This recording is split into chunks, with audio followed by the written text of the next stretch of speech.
left me behind, then maybe, just maybe, he'd still be alive. "Stop that," I muttered, placing my breakfast sandwich on the passenger seat so I could swipe at the stray tear trailing down my cheek. My fingers left a greasy streak across my skin as I wiped away the drop of moisture, and I blinked back the rest of my tears. It wouldn't do to arrive at my new precinct looking as if I'd just finished watching Titanic or something. If I showed up looking like a pitiful damsel in distress, they'd put me on traffic duty, which was not what I wanted. I wasn't going to Salem to get away from Chicago or the specter of my dead fiance. I was going to find out what had happened to him, and why. I'd been told the motel room he'd been staying in had caught fire and that no evidence had survived the blaze, but that wasn't good enough. I was going to hunt down the truth, and when I found out who killed my fiance, I would make sure they were brought to justice. I still didn't understand how Tom could be gone. My fiance wasn't a weakling. He'd gone up against his fair share of vampires, just like me. Whoever killed him had to be at least as strong as a vamp, but possibly even stronger. Somehow. The best place to start would be with finding Salem's supernatural pulse.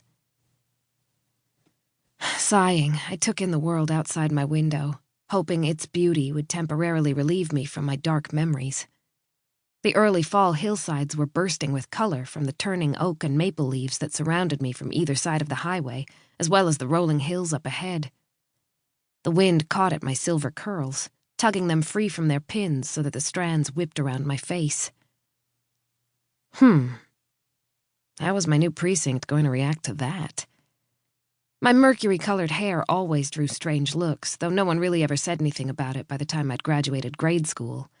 As a freshman, they'd teased me for having the hair of an old lady and strange lavender blue eyes, but I'd shown them I wasn't afraid to sock them in their teeth, and they'd kept their mouths shut after that.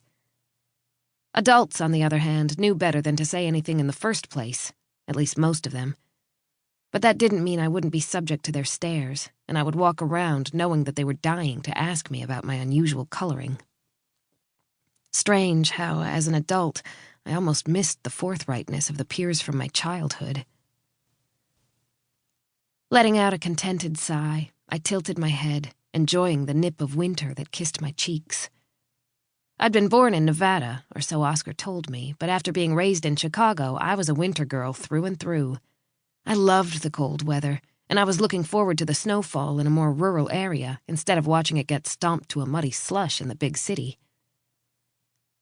Just as I was passing the sign for Wakefield, I caught sight of a woman kneeling next to a beat-up Crown Victoria, struggling to change a flat tire.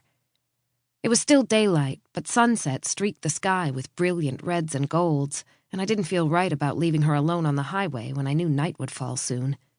So I pulled over to the shoulder, parked my car at a respectable distance behind hers, then went over to help. "Hey there," I said with a friendly smile. "Need a hand?" "Oh, yes, please," the woman cried, a southern twang evident in her voice as she flashed me a grateful, if harried, smile. She looked to be in her 30s, wearing a plain white t-shirt and faded jeans, and her dark brown hair was pulled back into a messy bun that was halfway unraveled by the wind. Frustration sparked in her brown eyes as she glared at the wrench, which didn't seem to be cooperating with her efforts to unscrew the bolts on the tire. "I know I should be able to use a wrench at my age, but I can't get this to work." "No worries," I said, kneeling beside her. "I've changed a few of these in my time." I took the wrench from her, then set to work on the first rusty bolt. "Ugh," I grunted. "No wonder you're having trouble. This thing doesn't want to give."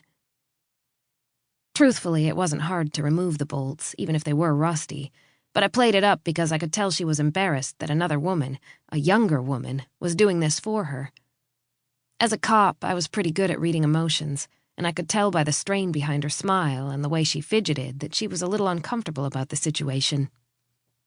Judging by the lack of a ring on her finger and the fresh-looking Salem High School bumper sticker on the back of her car, I figured she was a single mother and likely prided herself on being independent. "So you're from Salem, are you?" I asked. "Not a native, but I've lived there a few years now." The woman relaxed a little, comfortable with the idea of conversing over sitting around and watching me work. "It's a nice town." "That's great to hear. I'm actually moving there." "Are you really?"